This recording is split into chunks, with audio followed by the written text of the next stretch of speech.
líderes integrantes del sector progresista rompen la unanimidad en favor de los derechos políticos del líder de ERCMADR y de 17 Europa Press. 3 magistrados del sector progresista del Tribunal Constitucional defienden que el Tribunal Supremo pudo imponer al ex vicepresidente de la Generalitat Oriol Junqueras durante la instrucción y juicio por el proceso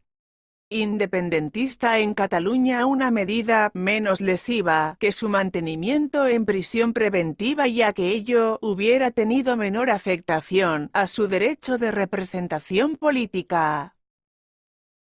Así lo señalan los magistrados Juan Antonio Xiol, María Luisa Balaguer y Fernando Valdés en el voto particular de la sentencia, en la que la mayoría del Tribunal de Garantías desestima el recurso de Junqueras contra su permanencia en prisión provisional durante el juicio. La sentencia, cuyo contenido íntegro ha sido dado a conocer este martes, supuso por primera vez la ruptura a la unanimidad de los 12 magistrados que se habían mantenido hasta el momento en los asuntos relacionados con el conflicto independentista. A juicio de estos magistrados era posible adoptar una decisión que, aun no enervando totalmente el riesgo que se intentaba controlar con el mantenimiento de la prisión provisional, fuera menos lesiva para los intereses constitucionales vinculados al derecho de representación política del recurrente.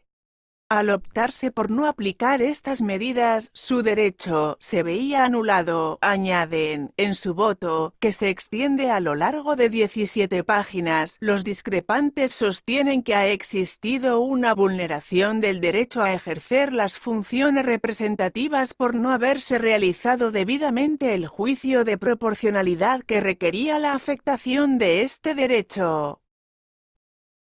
Consideran que hubiera sido necesario ponderar adecuadamente los intereses constitucionales concurrentes en la decisión de mantener la situación de prisión provisional del recurrente y la intensidad con que quedaba afectado cada uno de ellos. También reprochan la ausencia por parte de sus compañeros de un razonamiento acerca de si las medidas alternativas a la prisión que Junqueras sufrió desde el 2 de noviembre de 2017, cuando declaró en instrucción ante la juez de la Audiencia Nacional Carmen Lamela, podían permitir o no un control suficientemente del que, no obstante, reconocen era un intenso del riesgo de reiteración delictiva. Parecía, además, necesario valorar según estos magistrados el hecho de que la decisión debía tomarse en un contexto en que aquellas conductas habían provocado ya la excepcional aplicación del mecanismo del artículo 155 de la Constitución española, lo que había supuesto, entre otras cosas, el cese del recurrente en su cargo de vicepresidente de la Generalitat y la disolución del Parlamento de Cataluña del que el recurrente era diputado, recuerdan.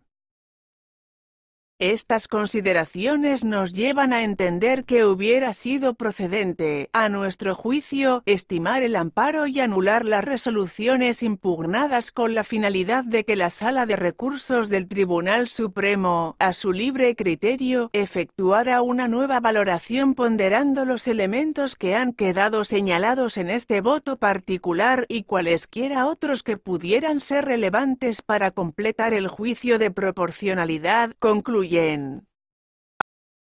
Afectación intensa. Al ser candidato, recuerdan además respecto a una de las resoluciones del Supremo recurridas cuando la Sala decidió en apelación confirmar el mantenimiento de la prisión del líder independentista, que Junqueras era un candidato electo, y por lo tanto la afectación de su derecho de representación política era especialmente intensa en lo subjetivo y en lo institucional, pues se impedía al recurrente el ejercicio de funciones para las que es consustancial su presencia persona.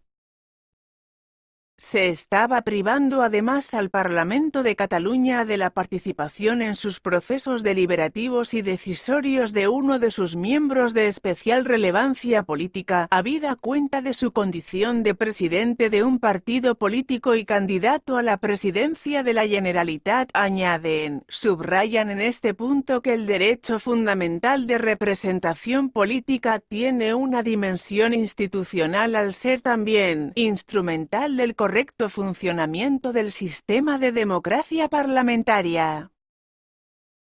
Su importancia estructural es de tal magnitud e intensidad que cuenta dentro del propio diseño constitucional y estatutario con específicas instituciones de protección frente a eventuales interferencias de otros poderes del Estado, como son las prerrogativas parlamentarias, según dice el voto particular.